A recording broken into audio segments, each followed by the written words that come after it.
अस्सलाम वालेकुम। उम्मीद है कि आप सब खैरियत से होंगे और FBO होलसेल करने और सीखने के लिए उतने ही एक्साइटेड होंगे जितना कि मैं आपको सिखाने के लिए हूँ। आज हमारा अमेज़न होलसेल का लेक्चर नंबर 3 है। पिछले दोनों लेक्चर्स में आपने जो जो सीखा था मैं उसको चंद लाइनों में एक दफ़ा दोहरा देती हूँ। सबसे पहले हमने सीखा कि अमेज़न क्या है, इसके बिज़नेस मॉडल्स कितने हैं और कौन कौन से हैं, वो किस तरह से काम करते हैं, उनके एडवांटेजेस एंड डिसएडवांटेजेस। उसके बाद ऑर्डर डिलीवर करने के जो दो मॉडल हैं FBA एंड FBAM, वो किस तरह से काम करते हैं। आज हम इस मौजू से आगे बढ़ते हुए अपना पहला बेबी स्टेप उठाएंगे कि FBA होलसेल स्टार्ट करने के लिए हमें पहला कौन सा स्टेप है जो कि उठाना पड़ता है। इस स्टेप को उठाने से पहले अपना जहन थोड़ा सा मज़ीद क्लियर कर लें कि अमेज़न FBA होलसेल में हम पहले से मौजूद ब्रांड्स की प्रोडक्ट्स को उनकी अप्रूवल से सेल करते हैं। इस बात को अच्छे से अपने जहन में बिठा लें कि जब तक हमारे पास ब्रांड की अप्रूवल नहीं होगी, उसका इजाज़तनामा नहीं होगा, हम उनकी प्रोडक्ट को सेल नहीं कर सकते। दूसरा, हम इस मॉडल को शुरू करने के लिए हमें बहुत ज़्यादा इन्वेस्टमेंट की ज़रूरत नहीं होगी। $3500 से $4000 तक का आपके पास बजट होगा, आप इसको आसानी शुरू कर सकते हैं। और फिर जब चाहें दरमियान में अगर आपकी इन्वेस्टमेंट ज़्यादा हो गई है, आपके पास बजट हो गया है ज़्यादा, आप इस मॉडल से दूसरे मॉडल पे जैसे PL है उस पर शिफ्ट होना चाहते हैं, तो आप आराम से FBO होलसेल से वाइंड अप करेंगे अपना काम और दूसरे मॉडल पर शिफ्ट हो जाएंगे। अच्छा, अब इस पर काम करने के लिए हम लोग पहला स्टेप उठाने वाले हैं। सबसे पहले हमने अपनी चीज़ें पूरी करनी है कि हम लोग एक प्लेटफॉर्म के ऊपर जा रहे हैं, हमारे पास कौन कौन सी ऐसी चीज़ है जो होनी चाहिए, जिसके ना होने से हम सोच भी नहीं सकते कि हम अमेज़न के ऊपर काम शुरू कर सकते हैं। इसमें सबसे पहली चीज़ है कंपनी। हमारी कंपनी रजिस्टर्ड होनी चाहिए। क्योंकि आप प्रोफेशनल सेलिंग प्लान के तहत अपना अकाउंट बनाने जा रहे हैं और इस अकाउंट में आपने B2B सिस्टम पे काम करना है, यानी कि बिजनेस टू बिजनेस। किसी ब्रांड से अप्रूवल लेने के लिए आपकी अपनी पहचान होनी चाहिए। यही पहचान आपकी कंपनी कहलाती है। UK में इसको LTD और USA में इसको LLC कहते हैं। अब इस कंपनी के लिए आपके पास क्या क्या होना ज़रूरी है। एक तो आप जिस मुल्क में ये बिज़नेस शुरू करने जा रहे हैं वहाँ का लोकल एड्रेस आपके पास होना चाहिए, जो आप बआसानी किसी भी मेल बॉक्स वेबसाइट से या वर्चुअल वेबसाइट से बाय कर सकते हैं। आपके पास वहाँ का लोकल नंबर होना चाहिए। कंपनी रजिस्टर्ड हो गई, उसके बाद हमारी टैक्सेशन कंप्लीट होनी चाहिए। दूसरे नंबर पे टैक्स को अदा करने के लिए रजिस्ट्रेशन प्रोसेस करने के लिए भी ज़रूरी है, ठीक है। रीसेल करने के लिए भी हमारे पास सेलर परमिट होना चाहिए। UK में इसके चार्जेस निस्बतन कम है USA से। USA में LLC और उसके बाद सेलर परमिट EIN नंबर के लिए चार्जेस थोड़े हाई हैं, लेकिन UK में आप बआसानी इसको कम बजट के साथ शुरू कर सकते हैं।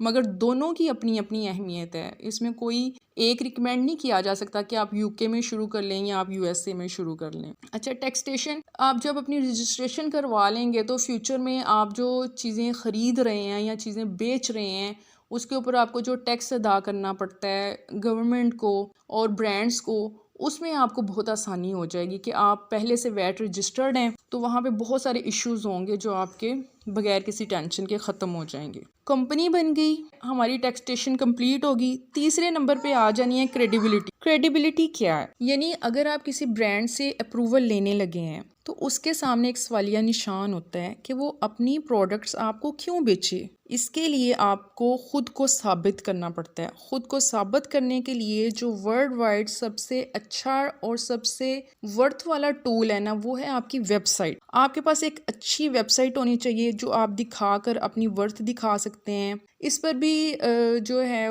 बजट आता है, उसमें आप ले लें $200 से $300 तक। किसी भी आप अच्छी कंपनी को जो है पे करके अपनी एक अच्छी वेबसाइट बना सकते हैं। एक ऐसी वेबसाइट जो आपकी कंपनी को रिप्रेजेंट करती है और आपको रिप्रेजेंट करती है, जो आपकी पहचान बनाती है। इसमें जब आप वेबसाइट बनवाने लगेंगे आपने चंद बातों का ख्याल रखना है। इसमें 6 से 7 कैटेगरीज आपने लाजमी ऐड करवा लेनी है, जैसे होम एंड किचन हो गया, जैसे पेट सप्लाईज हो गए, जैसे किचन एंड लिविंग रूम हो गया, टॉयज हो गए। क्योंकि आपको नहीं पता कि आगे चल के आपने किस तरह की प्रोडक्ट्स हंट करनी है, किस तरह के ब्रांड्स हंट करने हैं, किस कैटेगरी में काम करने वाले हैं आप। तो आपके पास जो वेबसाइट है ना उसमें डाटा कंप्लीट होना चाहिए कि अगर आप किसी ऐसी कैटेगरी में काम करने वाले हैं जिसमें होम एंड किचन की चीज़ें हैं तो आपकी वेबसाइट में वो रिप्रेजेंट कर रही हूँ कि हाँ भाई मैं इस कैटेगरी में भी काम करता हूँ। अगर इसी तरह से टॉयज़ में काम करने वाले हैं तो आपकी वेबसाइट पर टॉयज़ की एक अलग से कैटेगरी होनी चाहिए। हर ब्रांड ने अपनी कैटेगरी के को मद्देनज़र रखते हुए आपकी वेबसाइट को चेक करना होता है। और इसमें ये भी ख्याल रखिएगा कि ऐसा डाटा ना हो जिस पर कॉपीराइट इशू हो। ऐसा ना हो कि आप धड़ाधड़ दूसरी वेबसाइट्स की जो तस्वीरें हैं, इमेजेस हैं या कंटेंट हैं वो कॉपी पेस्ट करना शुरू हो जाए। नहीं, आपने एक अच्छी सॉलिड और वर्थ दिखाती हुई वेबसाइट बनानी है जो कि बताए कि हाँ भाई हमें आप अपनी प्रोडक्ट्स बगैर किसी शक व शुबा के बेच सकते हैं, क्योंकि हम आपका मोराल कभी डाउन नहीं होने देंगे। हम आपकी प्रोडक्ट्स को बहुत अच्छा इमेज दिलाएंगे और बहुत अच्छी पॉइंट पर लेके जाएंगे। अच्छा, अब इसके साथ कंपनी हो गई, टैक्सेशन मुकम्मल होगी, आपका वर्थी टूल आपकी वेबसाइट हो गई। उसके बाद आपके पास एक लोकल बैंक भी होना चाहिए जिसमें वाइस ट्रांसफ़र आ जाता है, पियोनियर है, मर्करी बैंक है, इस तरह से जो कि आप लोकली ब्रांड्स को पे करने के लिए भी इस्तेमाल करेंगे और वो अमेज़ॉन सेलर सेंटर में भी आपके पास यूज़ होंगे। उसके बाद आ जाता है प्रेप सेंटर। प्रेप सेंटर क्या होता है? प्रेप सेंटर एक ऐसा वेयर हाउस होता है जहां आप अपनी प्रोडक्ट्स को ब्रांड से मंगवाते हैं, डिलीवर करवाते हैं। वहां पर आपका प्रेप सेंटर वाला जो बंदा होता है वो आपकी प्रोडक्ट्स को आपकी मर्जी के मुताबिक पैक करता है। मतलब उसके पैक ऑफ 2 बनाना है, पैक ऑफ 3 बनाना है या पैक ऑफ 1, उस पर पॉलीथीन रैप करना है, उस पर शिपिंग लेबल लगाने हैं, उसको यूपीएस अमेज़ॉन का जो कैरियर पार्टनर है उसके हवाले करना है। ये सारे काम आपका प्रेप सेंटर वाला करता है और वो आपसे पर यूनिट कुछ चार्ज कर लेता है। हर प्रेप सेंटर वाला डिफरेंट चार्ज करता है। हाँ, यहाँ पे एक बात आप याद रखिएगा कि कुछ ब्रांड्स ऐसे होते हैं जो खुद ही प्रेप की सहूलत देते हैं।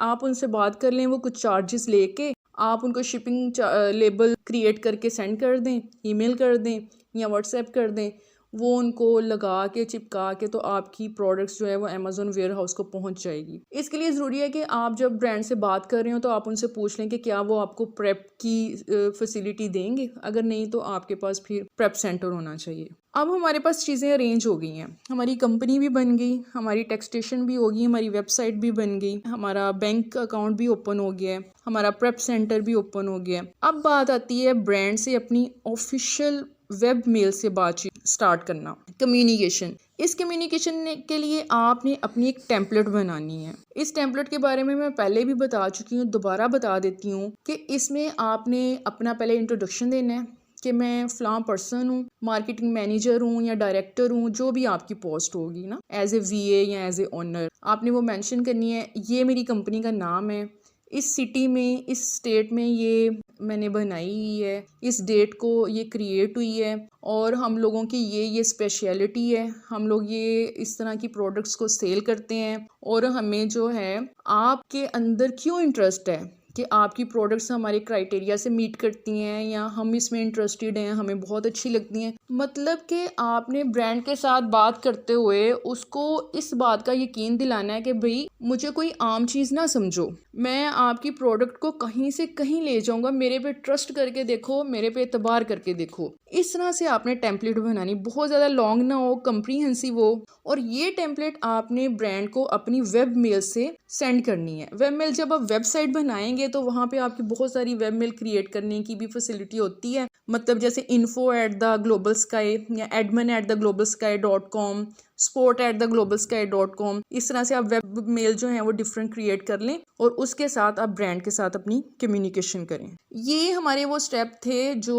हमारे आप समझ लें कि औजार हैं या हमारे हथियार हैं जिनको हमने अपने ऊपर सजा लेना है और उसके बाद हमने अमेज़ॉन के मैदान जंग में दाखिल होना है। अब नेक्स्ट लेक्चर में हम देखेंगे कि जब हम सारा क्राइटेरिया हमने पूरा कर लिया है, हमारे पास पहले स्टेप की जो सारे टूल्स थे वो आ गए हैं, तो अब हमने नेक्स्ट क्या करना है। हमने ब्रांड्स के साथ कम्युनिकेशन जो करनी है वो कहाँ से शुरू करनी है। उस कम्युनिकेशन में जब हमें अप्रूवल मिल जाएगी तो फिर हमारे स्टेप्स क्या क्या होंगे। उस वक्त तक की इजाज़त दीजिए। अल्लाह हाफिज़। उम्मीद है कि आपको अच्छे से लेक्चर की समझ आ गई होगी। Thank you.